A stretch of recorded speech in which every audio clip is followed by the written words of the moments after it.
My next guest has been involved in some of the biggest legal cases of the last few decades, everything from the butterfly ballot lawsuit, the Bush v. Gore case, to the big tobacco fraud cases of the 90s. But his biggest success, no doubt, is recovering more than $6.4 billion from the pharmaceutical industry for deceptive marketing tactics and failing to warn consumers about adverse effects of these drugs. These cases are the subject of his new book, Pharmageddon, A Nation Betrayed.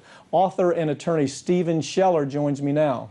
Stephen, you've been involved in many landmark cases, some of the same ones I've been involved with. We've watched all this develop.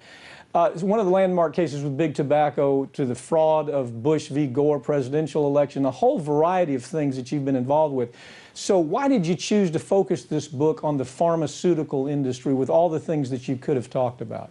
Well, the main reason, Mike, is that with all the things you and I have done over the years to bring justice to our system of justice, it seems to be almost getting worse, the way things are going. And the reason I focused on the pharma industry is that they're the ones that have been getting away with most of the bad things that I've been dealing with. And it arose frankly, out of Bush versus Gore. When I was in Florida litigating that, I got to the point where one of the lawyers got a call from a client who got Prozac extended release in the mail for her teenage son. And she called him, and then I ended up on national television because he had no prescription for it. And the next thing I know, I got calls from Eli Lilly's detail reps from the West Coast who said, well, we're doing the same thing. And when I began investigating that, and that was in the midst of the remnants of Bush versus Gore, I learned about their effort to illegally market a drug called Zyprexa, off-label for, you name it. They were marketing it for almost anything. Stephen, let me interrupt here just a second. So the viewers understand, when a drug company has a product that they can use for one thing, in other words, the FDA has approved that you can use it for birth control or whatever it may be, and they're not making enough money, what they creatively do is they then try to say, well, let's find other things that doctors might buy into. For example, with Yaz, you were involved with Yaz as well.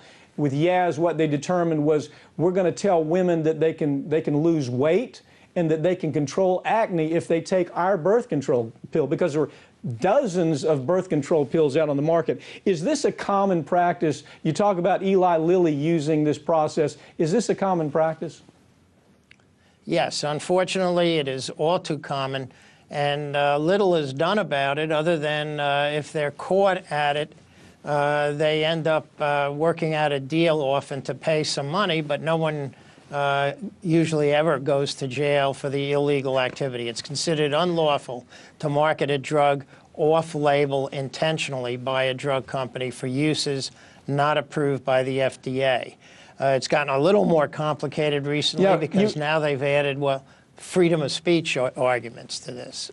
There's only a couple of countries in the world that even allow advertising. I think it's New Zealand and the United States, where you can advertise a drug. Yeah. What they actually do, that's it. What they actually do is create a disease. They create a disease. And so we saw Johnson & Johnson, AstraZeneca, for example, engaged in marketing practices for their antipsychotic drugs. But what they were really doing is sending salespeople out in the field and saying, you can use this for other stuff than it's been approved for. Now, here's what I want to ask you.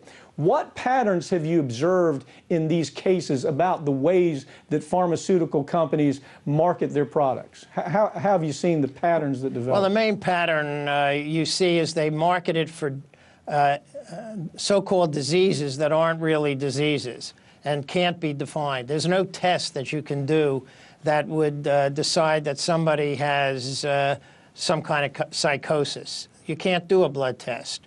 And the problem that you find is that these diseases are designed like a Chinese menu. 4 from group A, 5 things from group B. You combine them, and therefore you have some type of psychiatric disease or something that's defined in something called the diagnostic manual, DSM-4 or 5. So they've defined and created the diseases. In fact, they aren't diseases at all. They could be any number of things, and they then get their salespeople, they get the FDA to approve it for the disease of something or other. They use Risperdal, for example, for Tourette's syndrome. They use Risperdal off-label for a whole bunch of things.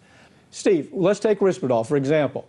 Risperdal was not, when you're talking about taking a drug that it was not approved for, and the company's saying, we're not making enough money on Risperdal for what it's been approved for. So then they go out and they invent other reasons to use Risperdal. Is that basically how it works? That's exactly what they do. And they get some of the, one of the cooperating entities, Harvard University, for example, a guy named Joe Biederman up there, a psychiatrist. They gave him a lot of money to, frankly, study, quote, Risperdal to treat bipolar disorder in children. And they started giving it to children in large numbers, and that became one of their biggest sellers for kids. Then they also decided that the elderly, they were busy trying to convince people, well, you don't need staff. They don't say that, of course, in a nursing home or an assisted living place.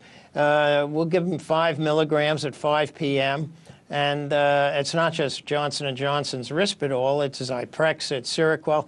You won't need anybody to take care of them. They just sleep.